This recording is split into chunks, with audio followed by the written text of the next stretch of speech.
ये जो सड़कों पे एहतजाज करने का सिलसिला किसी के दबाव में आके कर रहे हैं, ये अच्छी बात नहीं, उनके लिए भी अच्छी बात नहीं है और उनके मुस्तकबिल के लिए भी अच्छी बात नहीं। जब हमने असेंबली में कहा हुआ है कि इस साल एक पॉलिसी के तहत जो है इनके रेगुलराइजेशन का टाइम टेबल जो है वो जारी किया जाएगा, उसके बाद सड़कों पे आने की बात कहाँ पे आती है। 21 में उसके खिलाफ केस हुआ था सरकारी ज़मीन पे कब्जा करने की। देखिए ना, इनके कहने और करने में हमेशा फ़र्क रहता है, यही तो बीजेपी वालों की खासियत है।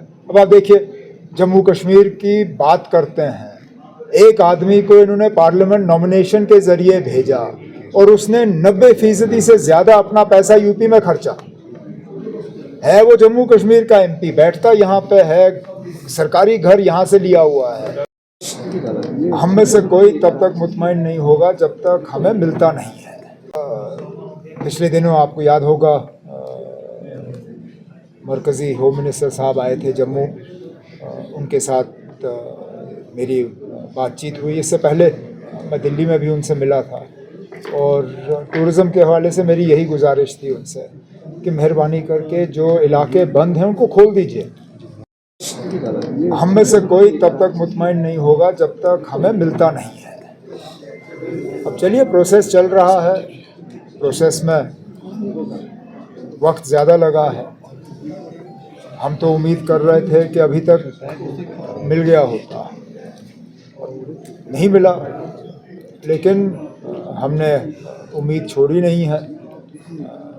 लगातार इस चीज़ पे हम मरकज़ी हुकूमत के साथ बात कर रहे हैं और मैं यहाँ किनारे पे खड़े सुन रहा था, मंत्री जी ने कहा कि शायद जल्दी हम कोई खुशखबरी सुनेंगे। उस खुशखबरी के इंतज़ार में हमें अब 1.5 साल हो गए और ज़्यादा। पिछले दिनों आपको याद होगा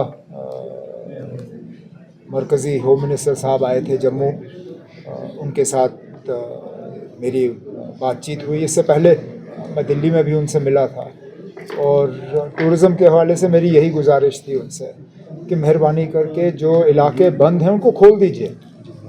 बंद रखने का कोई मतलब बनता ही नहीं है।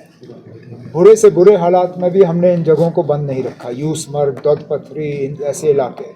अच्छी बात है, मुझे उसी दिन होम मिनिस्टर साहब ने अश्योर किया था कि उन्होंने हिदायत दी है कि ये जगह खुल जाने चाहिए और ऑर्डर जारी हो चुका है, जिसके लिए मैं होम मिनिस्टर साहब का शुक्रगुजार हूँ। बहुत नुकसान उठाना पड़ा वहाँ लोग जो रहते हैं टूरिज़म बंद होने की वजह से।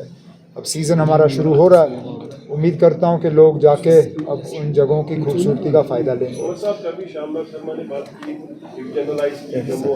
लेकिन उसके बाद फिर हकीकत सामने आई ना, मुकदमा उसके खिलाफ हुआ था।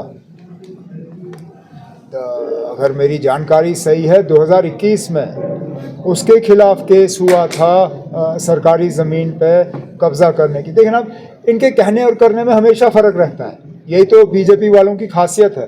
अब आप देखिए, जम्मू कश्मीर की बात करते हैं, एक आदमी को इन्होंने पार्लियामेंट नॉमिनेशन के ज़रिए भेजा और उसने 90% से ज़्यादा अपना पैसा यूपी में खर्चा है। वो जम्मू कश्मीर का एमपी बैठता यहाँ पे है, सरकारी घर यहाँ से लिया हुआ है, नाम के वजह से जम्मू कश्मीर का खटाना साहब।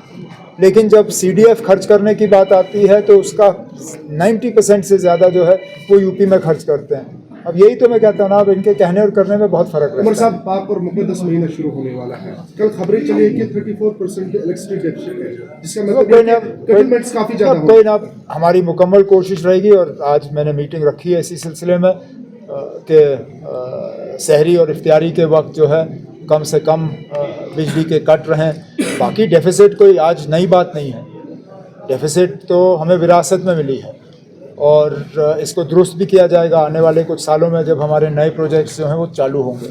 लेकिन इस पाक महीने में कम से कम लोगों को तकलीफ़ का सामना करना पड़े, उसके लिए तमाम इक़दाम उठाए जाएँ।